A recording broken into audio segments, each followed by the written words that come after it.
तो नमस्ते दोस्तों, मेरे भाई एंड बहनों। तो आज देखिए पार्ट 2 आ चुका है चैनल पर।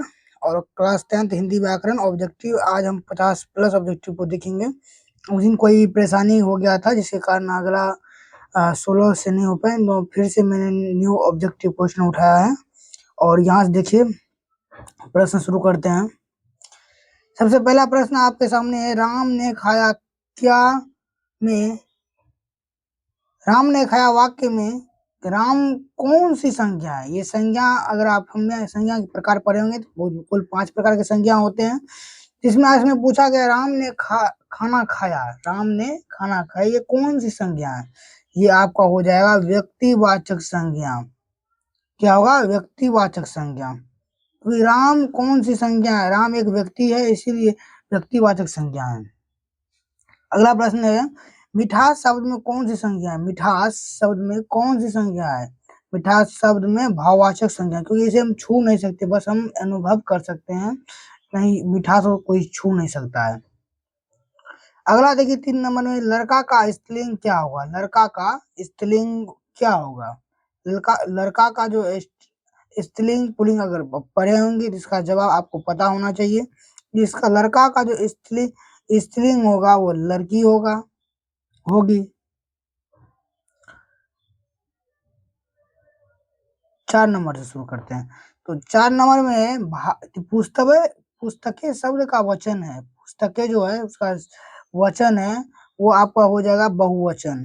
पुस्तकें यानी कि पुस्तक रहता तो एक पुस्तक, और पुस्तकें हैं तो इसमें बहुत सारे पुस्तकें हो जाएगा तो इसके लिए हम बहुवचन होगा। अगला प्रश्न 5 नंबर, मैं बाजार जा रहा हूँ कौन सा सर्वनाम है। बाजार जा रहा हूँ, उसमें मैं कौन सा सर्वनाम है ये पूछा गया है। तो 5वां का जो राइट आंसर हो जाएगा पुरुषवाचक संज्ञा, क्योंकि मैं एक इंसान है जो कि आप पुरुषवाचक संज्ञा, इसका राइट आंसर हो जाएगा। अगला देखिए 6 नंबर, जो मेहनत करता है वह सफलता होता है। इसमें कौन सा सर्वनाम है। इसमें पूछा गया है जो आपका कौन सा सर्वनाम है। सर्वनाम कुल 5 या 7 प्रकार के ऐसे कुछ होते हैं, इसमें पूछा गया ये इसमें है क्या। 6 नंबर में देखिए क्या है, तो आपका हो जाएगा 6 का बी, यानी कि संबंधवाचक संज्ञा। जो है एक संबंधवाचक संज्ञा है।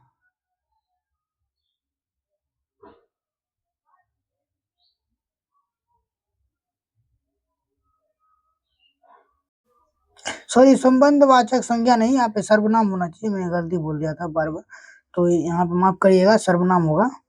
अगला 7वां नंबर पर आते हैं। तो सुंदर फूल में सुंदर कौन सा शब्द है। सुंदर जो है कौन सा शब्द है। सुंदर आपका हो जाएगा सी, विशेषण शब्द है सुंदर। राम धीरे धीरे चलता है में धीरे धीरे क्या है। विशेषण, क्रिया विशेषण, सर्वनाम या संज्ञा, ऐसे 4 ऑप्शन आपके पास है। तो 8वां को जो राइट आंसर वो हो जाए क्रिया विशेषण, इसका राइट आंसर धीरे धीरे जो है क्रिया विशेषण, धीरे धीरे जो क्रिया कर रहा है ना, इसीलिए। अगर आप देखिए क्या है, सीता गीत गाती है। इसमें क्रिया क्या है। में क्रिया क्या है। तो 9 का जो राइट आंसर हो जो होगा गाती है। क्रिया क्या हो रहा है यहाँ पे, गाना गा रही है, गाई गई है। अगला प्रश्न है, मोहन ने पत्र लिखा में कौन सा फल है, काल है। मोहन ने पत्र लिखा में कौन सा काल है। मोहन जो है पत्र लिखा, आप शब्द को समझिए, लिखा, तो इसका राइट आंसर भूतकाल, यानी कि मोहन ने पत्र लिखा होगा, मतलब कभी लिखा था इससे पहले, तो इसका राइट आंसर जो हो जाएगा वो हो जाएगा आपका वहां पे भूतकाल। अगला प्रश्न देखिए, अगला यानी कि 11 नंबर, वह कल आएगा, कल आने की बात कर रही है ना। तो यहाँ पे आपका राइट जो आंसर हो जाएगा वो हो जाएगा एक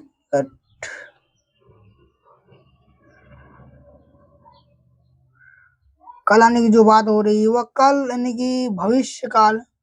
तो इसका राइट जो आंसर हो जाएगा वो हो जाएगा सी, एक मिनट, सी आपका राइट आंसर हो जाएगा भविष्य काल। भविष्य भविष्य यहाँ लिखा हुआ है। अगला प्रश्न क्या है, बच्चों, हाँ बच्चे खेल रहे हैं, बच्चे जो हैं खेल रहे हैं, क्या क्या वाक्य में कौन सा काल है, मतलब वाक्य का काल है, बच्चे खेल रहे हैं, बच्चे अभी खेल रहे हैं, यानी कि वो वर्तमान मतलब अभी जो चल रहा है उसके बारे में बात कर रहा है ये। तो 12 का जो राइट आंसर वो हो जाएगा आपका अपूर्ण वर्तमान, अपूर्ण वर्तमान। इसका कोई निर्धारण नहीं है, पूर्ण रूप से नहीं है, इसीलिए अपूर्ण लिखा गया है। तो अगला प्रश्न देखिए क्या है, 13 नंबर, विद्यालय का संधि विच्छेद क्या है। विद्यालय का जो संधि विच्छेद है वो है आपका हो जाएगा विद्यालय का विद्या प्लस आलय, विद्या प्लस आलय, यानी कि ए आपका राइट आंसर सही होगा। 14 नंबर देख क्या है, महेश में कौन सी संधि है, महेश में जो है कौन सी संधि है। तो इसका जो गुण संधि होगा, महेश जो है गुण संधि है।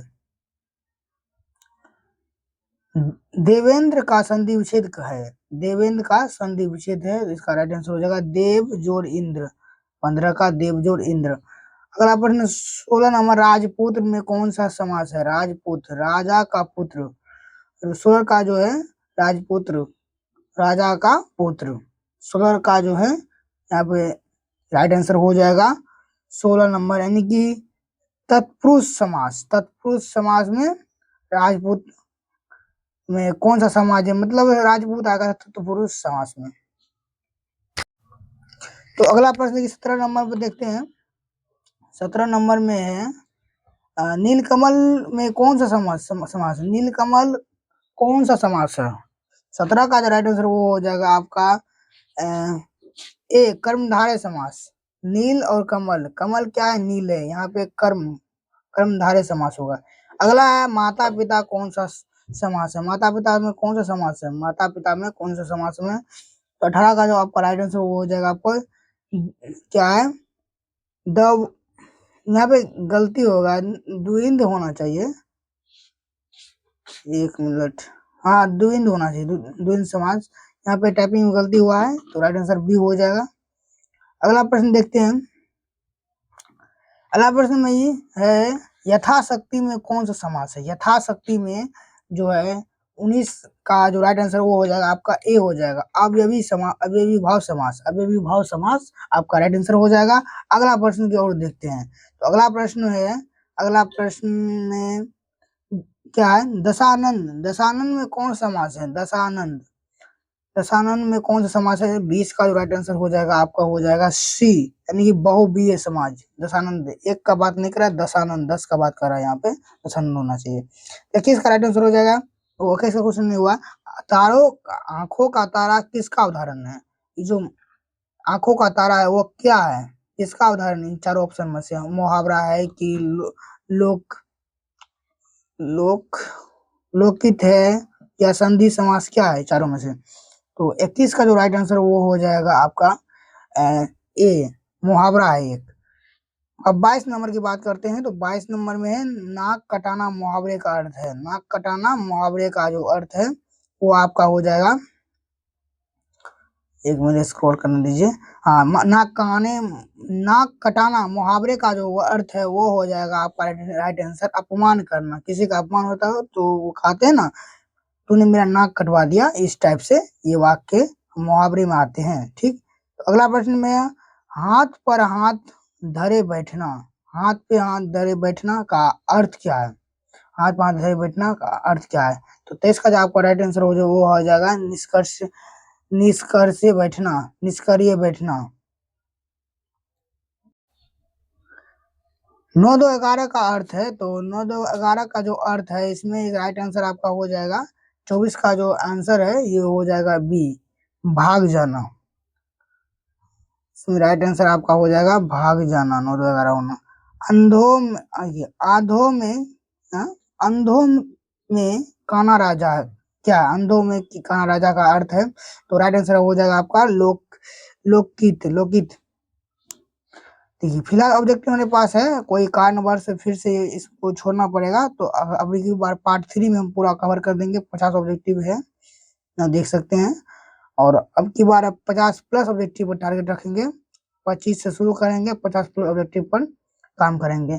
तो तब तक के लिए जय हिंद जय भारत, चलते हैं, अब मिलेंगे अगली वीडियो में।